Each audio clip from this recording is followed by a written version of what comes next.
नमस्कार, एक बार फिर से आप सभी का स्वागत है। इस वीडियो के माध्यम से मैं बहुत यूजफुल जानकारी आप लोगों के साथ शेयर करने वाली हूं, जो वैवाहिक जीवन में आए विवाद को लेकर है।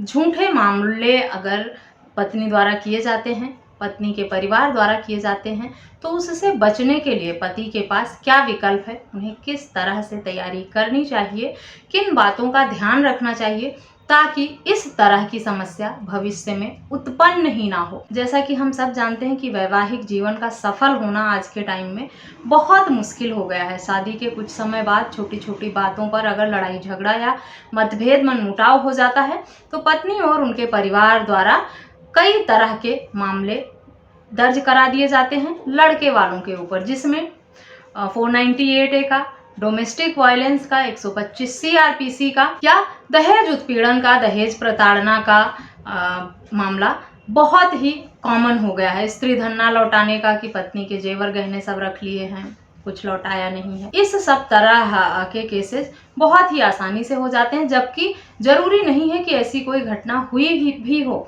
छोटे छोटे बातों पे लड़ाई झगड़े होता है, मतभेद मनमुटाव होता है और लड़की नाराज होकर अपने मायके चली जाती है, कुछ दिन वहाँ रहती है, वहाँ लोग उसकी काउंसलिंग करते हैं और बात बढ़ती चली जाती है। और आरोप लगाकर इस तरह से, ना कि सिर्फ लड़के के ऊपर, सास ससुर रिश्तेदार व करीबी लोगों के खिलाफ भी इस तरह का मामला दर्ज होता है। ये बहुत ही कॉमन सी प्रॉब्लम होती जा रही है। ऐसी समस्याओं से बचने के लिए लड़के वालों को अब किन सावधानियों को बरतना चाहिए, किस तरह से उन्हें अपना बचाव करना चाहिए, शादी की बातचीत शुरू होने के समय से ही उन्हें किस तरह से तैयारी करनी चाहिए ताकि भविष्य में ऐसी नौबत ना आए। क्योंकि ये बहुत टेंशन का विषय होता जा रहा है कि वैवाहिक विवाद में लोग आत्महत्या तक कर ले रहे हैं। कितने सारे केसेज अभी निकलकर सामने आए हैं जिसमें घर परिवार सभी को भूलकर पति पत्नी के विवाद में एक नौजवान, एक इकलौता बेटा अपने माँ बाप का,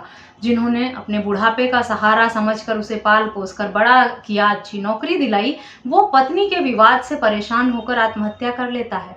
पूरे परिवार और अन्य लोगों के बारे में सोचता ही नहीं है। इतना मानसिक आघात पहुंचाती है ये पारिवारिक समस्या जो है, और कोर्ट कचहरी। और होता क्यों है ये कि जब झूठे मामले दर्ज हो जाते हैं पुलिस में और कोर्ट में, लड़के पक्ष की सुनवाई भी नहीं होती है, इसीलिए उन पर दबाव ज्यादा हो जाता है। फिर जो इनोसेंट लोग होते हैं, जो इनोसेंट लड़का होता है, उसे लगता है कि मैंने कुछ गलती नहीं की है, फिर भी मेरे पर इस तरह के आरोप लगाए, सामाजिक छवि खराब हुई, मेरी मान मर्यादा को नुकसान पहुंचा, और कोर्ट और कचहरी में मेरी सुनवाई भी नहीं हो रही, पुलिस भी मेरी नहीं सुन रही है। तो ऐसे में तो मेरे हक अधिकार कुछ है ही नहीं और मैं लड़ नहीं पा रहा। इस सब समस्याओं को आपको बहुत ही तरीके से हैंडल करना होगा शादी के शुरुआती दौर पे। एक तो जब शादी आप तय करें, जिस लड़की से तय करें, उसके परिवार को और उसको अच्छी तरह जान समझ लें पहले। किसी अनजान या ऐसे रेफरेंस में दिए हुए परिवार से शादी ना करें जिसके बारे में आप जानते ना हो, जिनकी बैक हिस्ट्री क्या है। क्योंकि आजकल झूठ बोलकर, झांसा देकर भी बहुत शादियां हो रही हैं। शादी एक स्कैम बनती जा रही है। स्टार्टअप की तरह लोगों ने इसे बिजनेस की तरह लेना शुरू कर दिया है। मैं ये नहीं कहती सभी मामले ऐसे होते हैं, लेकिन अधिकतर मामले जो हैं वो इसी तरह से निकल कर आने लगे हैं। लोग बहुत प्रैक्टिकल हो गए हैं, शादी के नाम पर मजाक और तमाशा हो रहा है। इसलिए जान पहचान और सामाजिक तौर पर जुड़े हुए लोगों के साथ ही रिश्ता जोड़ने की सोचें।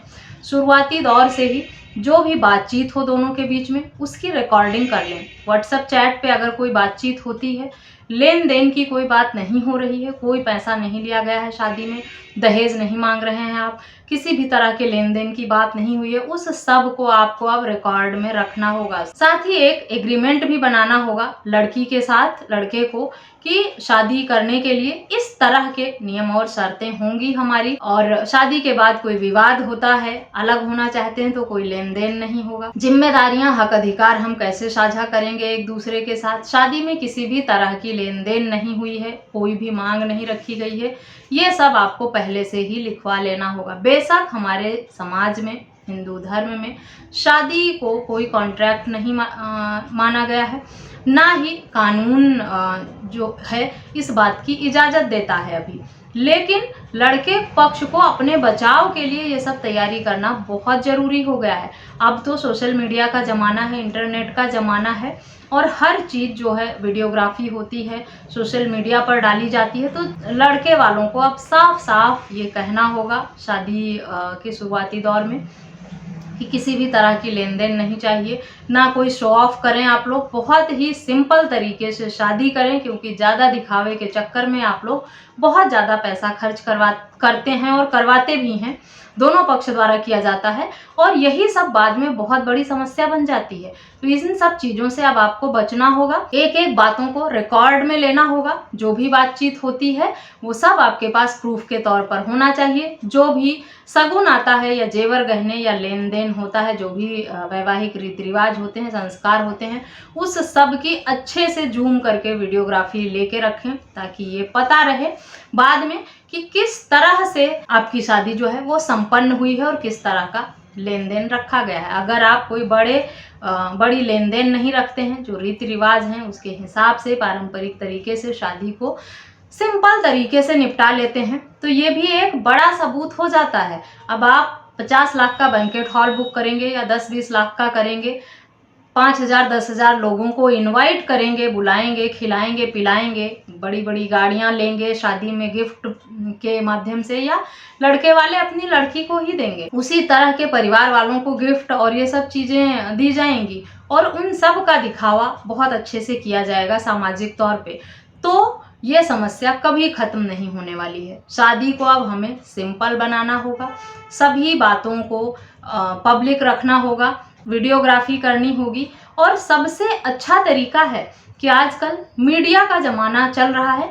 आप मीडिया वालों को भी बुलाकर इस बात को भी पब्लिक करा सकते हैं, न्यूज़ में पब्लिश करा सकते हैं, न्यूज़ चैनलों पर या अखबार के माध्यम से, कि बिना एक भी रुपए दहेज लिए हमने सिंपल तरीके से और यहाँ पर शादी संपन्न की। ये भी एक प्रूफ रहेगा कि अगर लड़का लड़की दोनों पक्ष वाले अपना स्टेटमेंट देते हैं मीडिया में, न्यूज में, और बाद में वो कैसे मुकरेंगे अपनी बातों से कि उन्होंने दहेज लिया या दिया था, झूठ कैसे बोलेंगे। तो इस तरह के सबूत अगर आप बना लेंगे तो भविष्य में इस तरह के झूठे केसेज से आप अपने आप को बचा पाएंगे, क्योंकि कानून जो है वो महिलाओं के हक में बहुत बना हुआ है, पुरुषों के हक में बहुत ही कम कानून बने हैं और जो बने भी हैं उनका उपयोग भी पुरुष नहीं कर पाते हैं, ना ही उनकी सुनवाई पुलिस में और कोर्ट में होती है। महिलाओं की बहुत आसानी से सुन ली जाती है, पुरुष को अपनी बात बताने समझाने के लिए और अपनी बात को पुलिस के समक्ष रखने के लिए बहुत मेहनत करनी पड़ती है। अधिकतर मामलों में देखिए कि पति को ना तो पुलिस में राहत मिलेगी झूठे मामलों में, ना लोअर कोर्ट में, ना हाई कोर्ट में, सुप्रीम कोर्ट में जाकर कहीं पति को राहत मिलती है। तो हर व्यक्ति के पास, हर इंसान के पास इतनी क्षमता नहीं है कि वो सुप्रीम कोर्ट के एडवोकेट को हायर कर सके और वहाँ तक दौड़ सके। इसी वजह से लोगों को बहुत मानसिक आघात पहुँच रहे हैं, मेंटल ट्रॉमा में जा रहे हैं लोग और ऐसे ऐसे कदम उठाते हैं जो उनके और उनके परिवार के लिए बहुत ही पेनफुल होता है। इसलिए इस तरह की गलती करने से अगर अपने आप को बचाना है, अपने परिवार को झूठे केसेज से बचाना है, तो शादी से पहले कॉन्ट्रैक्ट बनाएं, सभी लेन देन का, जिम्मेदारियों का, हक अधिकारों का ब्यौरा उसमें दें और दोनों लोग साइन करें, उसमें सिग्नेचर करें अपने और उसको सबूत के तौर पर अपने पास रखें। साथ ही